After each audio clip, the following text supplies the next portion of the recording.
السلام علیکم ورحمۃ اللہ وبرکاتہ۔ اعوذ باللہ من الشیطان الرجیم، بسم اللہ الرحمن الرحیم۔ رب اشرح لی صدری ویسر لی امری واحلل عقدۃ من لسانی یفقہوا قولی۔ رب زدنی علما، اللہم فقہنی فی الدین۔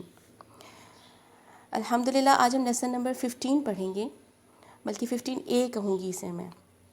یہ لیسن میں ایک ایڈیشنل لیسن ایڈ کر رہی ہوں۔ آج ہم نے پڑھنا ہے ٹاپک جزم کا، اور جیسا کہ آپ سب اسٹوڈنٹس لیسن سنا رہی ہیں، کافی اسٹوڈنٹس ماشاءاللہ سے بہت اچھا سنا رہی ہیں۔ اس میں میری ٹیچر سے بات ہو رہی تھی اور وہ مجھے بتا رہی تھیں کہ ایک مسٹیک جو بہت زیادہ انہیں فیس کرنی پڑی ہے اسٹوڈنٹس کی، وہ یہ ہے کہ جزم والے جو حروف ہیں وہ آپ ان کو ہلا دیتی ہیں۔ تو اسی ٹاپک پہ میں نے اسی لیے آج کا لیکچر، یہ میں ایڈیشنل لیکچر ایڈ کر رہی ہوں۔ دیکھیں جو جزم کا کیا کام ہوتا ہے، آپ دیکھیں کہ حروف کے اوپر دال کی شکل میں ایک جو شیپ ہوتی ہے ڈلی ہوئی، اس کو ہم جزم کہتے ہیں اور سکون بھی کہا جاتا ہے۔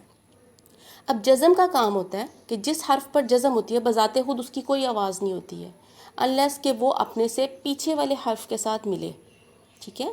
جزم والا حرف ہمیشہ اپنے سے پیچھے والے حرف کے ساتھ مل کر آواز دیتا ہے، ٹھیک ہے۔ جیسے تا ہے، تا کے اوپر خالی جزم ہے، اس کی کوئی ساؤنڈ نہیں ہے۔ جب تا ملے گا حمزہ کے ساتھ، میں نے آپ کو بتایا تھا حالی الف جو ہوتا ہے اس کے اوپر کوئی حرکت نہیں ہوتی۔ جس الف کے اوپر کوئی حرکت، زیر، زبر یا پیش آ جائے اسے ہم حمزہ کہتے ہیں، ٹھیک ہے۔ اس لیے جب بھی میں حمزہ کہوں تو آپ نے کنفیوز نہیں ہونا، بلکہ آپ کو بڑا کلیئر ہونا چاہیے کہ حمزہ، جس الف کے اوپر کوئی حرکت ہو اسے ہم حمزہ کہتے ہیں۔ اب یہ مسٹیک اسٹوڈنٹس بہت زیادہ کر رہے ہیں، اس لیے میں سوچ رہی ہوں کہ اس کو ہم مزید، اس لیکچر کو لمبا کریں، اس کے مزید پارٹس کریں گے۔ آج ہم 15A پڑھیں گے، اور اس میں چاہوں گی کہ جتنی حروف مفردات ہیں ان سب پہ ہم جزم کی پریکٹس الگ الگ کریں، ٹھیک ہے۔ تو آج ہم جزم کی پریکٹس کریں گے۔ میں نے آپ کو بتایا کہ جزم کا کام ہے کہ اس حرف، جس حرف کے اوپر جزم ہوتی ہے، جزم اس کو اس سے پیچھے والے حرف کے ساتھ ملاتا ہے۔ اب جب جزم والا حرف پیچھے والے حرف کے ساتھ ملتا ہے تو وہ ہلے گا نہیں۔ صرف 5 حروف ایسے ہوں گے جو ہلیں گے، صرف 5 حروف ایسے ہوں گے جب ان پر جزم آئے گی تو وہ جب اپنے پچھلے حرف کے ساتھ ملیں گے تو ان کی آواز ہلے گی۔ وہ 5 حروف ہیں، انہیں کہتے ہیں حروف قلقلہ۔ انشاءاللہ اس کے بارے میں ہم ڈیٹیل میں آگے جا کے لیکچر پڑھیں گے۔ حروف قلقلہ 5 ہیں: قاف، قاف، طا، با، جیم، دال۔ 5، ان کے مجموعے کو کہتے ہیں قطب جد، یہ آپ کے یاد رکھنے کے لیے 5 حروف قلقلہ ہیں۔ اس کے بارے میں انشاءاللہ ہم آگے پڑھیں گے۔ ابھی جو میں آپ کو بتانا چاہ رہی ہوں وہ یہ ہے کہ جیسے کوئی بھی حرف جس کے اوپر جزم آتی ہے، جب وہ اپنے سے پیچھے والے حرف کے ساتھ مل رہا ہے تو وہ ہلے گا نہیں۔ جیسا کہ اسٹوڈنٹس آج کل سورۃ الفاتحہ سنا رہے ہیں اور اس میں اسٹوڈنٹس بول رہے ہیں الحمد، لام کو بالکل نہیں ہلانا، سوائے قاف، طا، با، جیم، دال، ان پہ جزم آ جائے تو ان کی آواز پلٹے گی، آق، آط، اب، اج، دیکھیے آواز پلٹ رہی ہے نا، اد، ان کی آواز پلٹے گی۔ اس کے علاوہ جتنے حروف ہیں آپ ان کو کنٹرول کر لیں گی، ٹھیک ہے۔ ان کی آواز ہلے گی نہیں، جماؤں کے ساتھ ہلانا نہیں ہے اس کو بالکل، یعنی کہ اس کی آواز پلٹے گی نہیں، روک دیں آپ اس کو، ٹھیک ہے۔ زور بھی نہیں ڈالنا کہ شد والا بنا دیں، اب ایسے بھی نہیں کرنا، ٹھیک ہے۔ آپ نے اس کو جوڑنا ہے اور فوراً جوڑنا ہے، لٹکانا بالکل نہیں۔ جیسے لفظ ہے ات، اب آپ نے اس کو یہ نہیں کرنا آت، آ کو لمبا کر دیا، بالکل نہیں۔ حمزہ کو، جو جزم والا حرف ہوتا ہے وہ اپنے سے پیچھے والے حرف کے ساتھ فوری طور پہ ملتا ہے، لٹکاتے بالکل نہیں ہیں۔ اسی لیے میں نے سوچا کہ میں اس کو تھوڑا تھوڑا کر کے ہم کریں اور حروف مفردات پہ کمپلیٹ اس کی پریکٹس کریں، کیونکہ آج کے لیسن میں جو ڈیو تھا وہ تھا ایکسرسائز، تو مجھے لگا کہ اس میں پریکٹس پھر ہم زیادہ کر لیتے ہیں تاکہ آپ جب یہ نماز بھی پڑھ رہے ہیں تو اس میں بھی آپ کی مسٹیک نہیں ہوگی۔ تو اس کی پریکٹس کرتے ہیں۔ سب سے پہلے میں نے آپ کو بتایا کہ جس حرف پہ جزم آتی ہے اس کی بذات خود کوئی آواز، اکیلا اگر جزم آگے تو کوئی آواز نہیں، انلیس کو پیچھے والے حرف سے ملے۔ جیسے یہاں پہ تا ہے، تا کے اوپر جزم ہے، اس کی کوئی ساؤنڈ نہیں ہے۔ اس سے پہلے ہم زیر زبر پیش کی آوازیں کیا پڑھ چکے ہیں؟ تا، تا زبر تا، تا زیر تی، تا پیش تو۔ آپ کو میں نے بتایا تھا پڑی حرکات کو بالکل نہیں کھینچنا، ٹھیک ہے.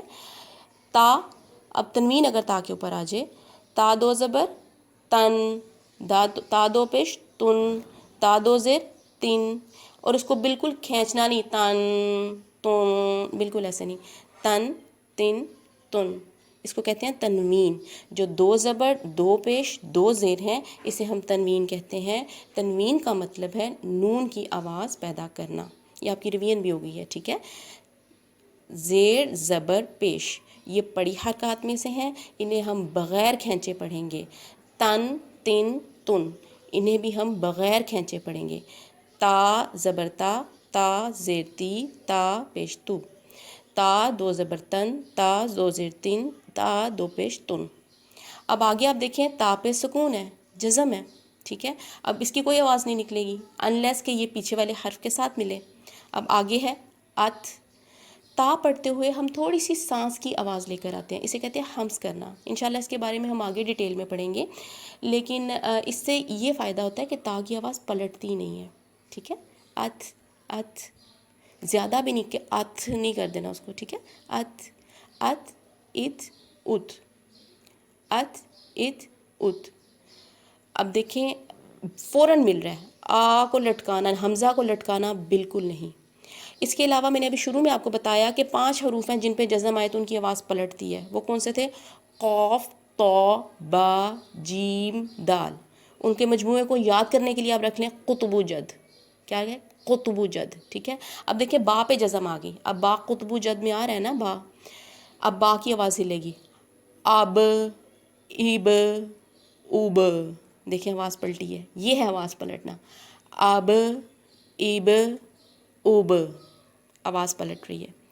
اب تا پہ آواز نہیں پلٹ رہی، ات ات ات، آواز نہیں پلٹ رہی. فا نرم حروف میں سے ہے. اف اف اف، ٹھیک ہے، نرم حروف میں سے ہیں. فا پڑھتے ہوئے ہماری زبان کی ٹپ نرمی سے آگے کے دانتوں کو ٹچ کرے گی، ٹھیک ہے. اب آگے جیم آ گیا ہے. جیم حروف قلقلہ میں سے ہے، ٹھیک ہے. قطب و جد میں جیم آ رہا ہے نا. آج ایج اوج، آج ایج اوج.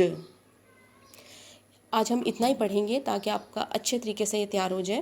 ہم نے پڑھا کہ دال کی شیپ جو ہوتی ہے، جو علامت آئی ہوتی ہے حروف میں، اسے ہم جزم کہتے ہیں یا سکون کہتے ہیں. جزم کا کام ہے کہ اپنے سے پیچھے والے حرف کو، اپنے جس حرف کے اوپر جزم ہوتی ہے وہ فوراً اپنے سے پیچھے والے حرف کے ساتھ ملاتا ہے، اور فوراً ملانا ہے، اس کو لٹکا کر نہیں ملانا، ٹھیک ہے.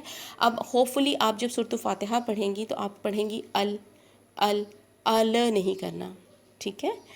ہوپ فلی آپ کو اچھے سے سمجھ آ گئی ہوگی. اگر آپ کو پھر بھی سمجھ نہیں آتی تو آپ بلا شبہ ایزیلی آپ پوچھ سکتے ہیں. اور اللہ تعالیٰ ہمیں اچھے طریقے سے قرآن پاک پڑھنے اور سمجھنے کی توفیق عطا فرمائے. جزاک اللہ خیر. السلام علیکم ورحمۃ اللہ وبرکاتہ.